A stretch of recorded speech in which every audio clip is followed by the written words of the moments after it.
दर्शकों नमस्कार। आशा करती हूँ आपका जीवन मंगलमय होगा। तो दर्शकों, कल हमने शिव पुराण शुरू की थी, जिसमें मैंने आपको शिव पुराण का महत्व बताया था। और जब सूत जी ने शौनक ऋषि से पूछा कि शिव पुराण पढ़ने का और सुनने का क्या लाभ है, तो उसमें एक बात बताई गई थी। बहुत सी बातें बताई गई थी, लेकिन उनमें से एक ये था कि जो भी शिव पुराण को पढ़ता है, पाठ पठन करता है या श्रवण करता है, वो शिव पद को प्राप्त होता है। और शिव मृत्यु के समय शिवदूत उसे लेने आते हैं। तो दर्शकों, उसी के संदर्भ में सूत जी द्वारा कही ये कथा मैं आपको सुनाती हूँ। देखिए, इसमें दर्शकों आपका भी लाभ है और मेरा भी। अगर मैं आपको सुनाऊंगी या आप सुनेंगे तो हम दोनों ही शिव के दया पात्र बन जाएंगे। तो कोशिश करती हूँ उस छोटी सी कहानी का, कथा का वर्णन करने की।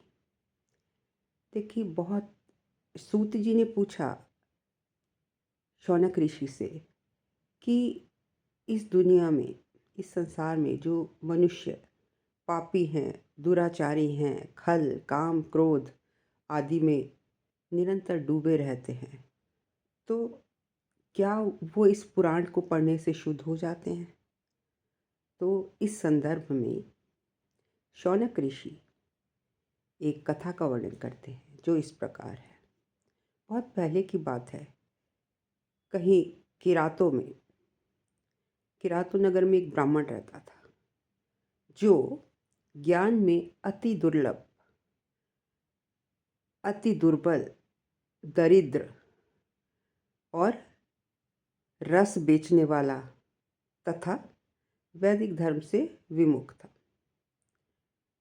वो स्नान, संध्या आदि कर्मों से भ्रष्ट हो गया था।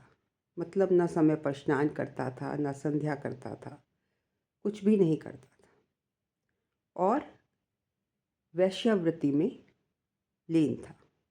उसका नाम था देवराज।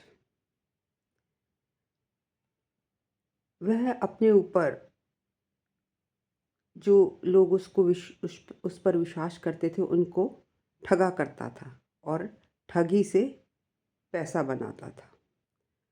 उसने ब्राह्मणों, क्षत्रियों, वैश्यों, 4 वर्ण होते हैं, और शूद्र तथा दूसरों को अनेक बहाने बनाकर उनके धन को हड़प कर लिया था। मतलब उस पापी का थोड़ा सा भी धन धर्म के काम में नहीं लगता था और वो वैश्यागामी था। मतलब वो पाप कर्मों में लिप्त था। तो एक दिन क्या हुआ, वो घूमते घूमते देवयोग से, ईश्वर की कृपा से वो प्रयाग में पहुंच गया। प्रयागराज, इलाहाबाद, वहाँ पहुंच गया। वहाँ उसने एक शिवालय देखा, जहाँ बहुत से साधु और ब्राह्मण मिलकर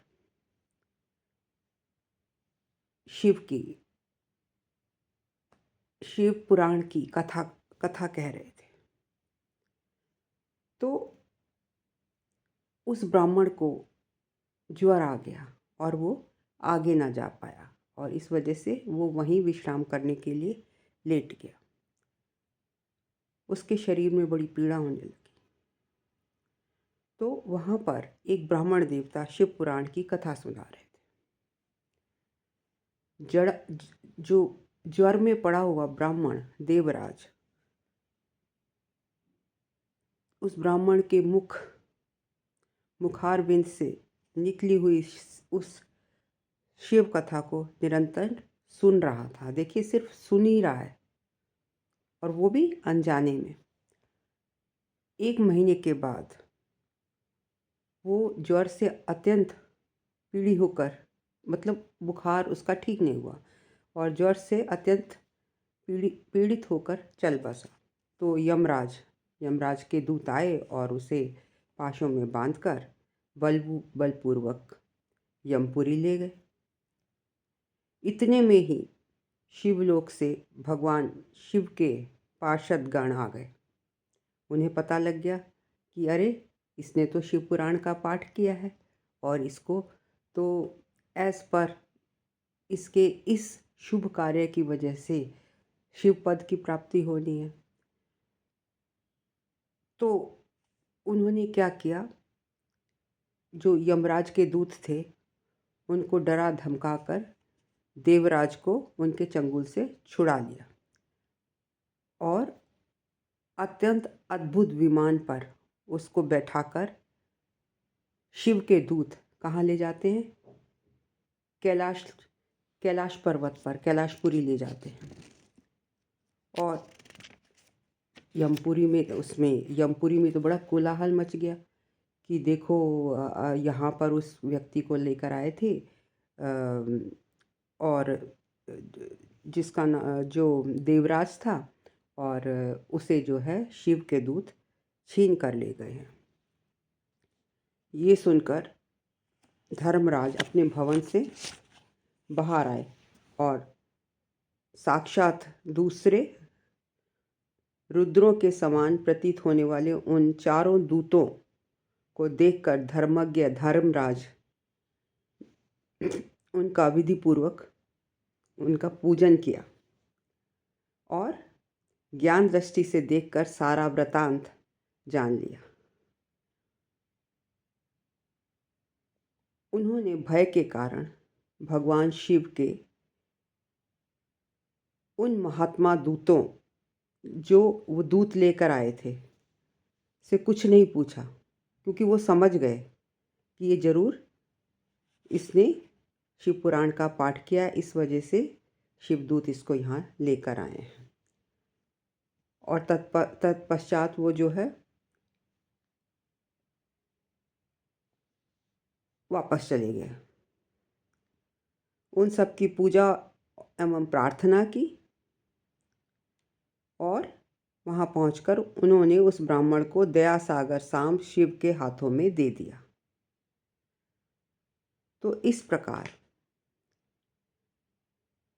सिर्फ देवराज, जो कि वैश्यव्रती भी करता था, जिसने अपनी जिंदगी में कोई धर्म का काम नहीं किया था, लेकिन फिर भी क्योंकि एक रात उसने अनजाने में ही शिव पुराण का पाठ सुन लिया, कथा सुन ली, तो यमराजों के हाथ से छुड़ाकर शिव के दूत उसे ले आए और शिवलोक में ले गए, जहाँ पर वो शिव पद को प्राप्त हुआ।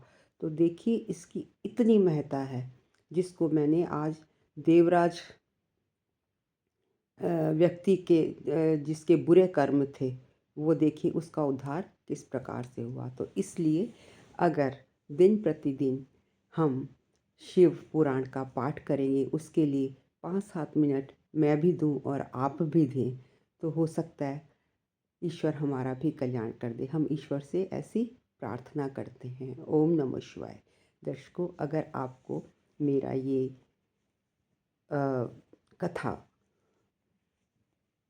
पसंद आई हो और आपने इसको श्रवण किया हो, तो शिव आपका भला करें, हम सबका भला करें, पूरे संसार का भला करें। मैं नित्य प्रतिदिन शिव पुराण का कोई ना कोई प्रसंग लेकर आपके सामने ज़रूर प्रस्तुत होंगी। इसलिए मेरी आपसे हाथ जोड़कर प्रार्थना है कि आप मेरे चैनल को लाइक, कमेंट, शेयर और सब्सक्राइब ज़रूर कीजिए, ताकि ज़्यादा से ज़्यादा लोग इसका लाभ उठा सकें। धन्यवाद।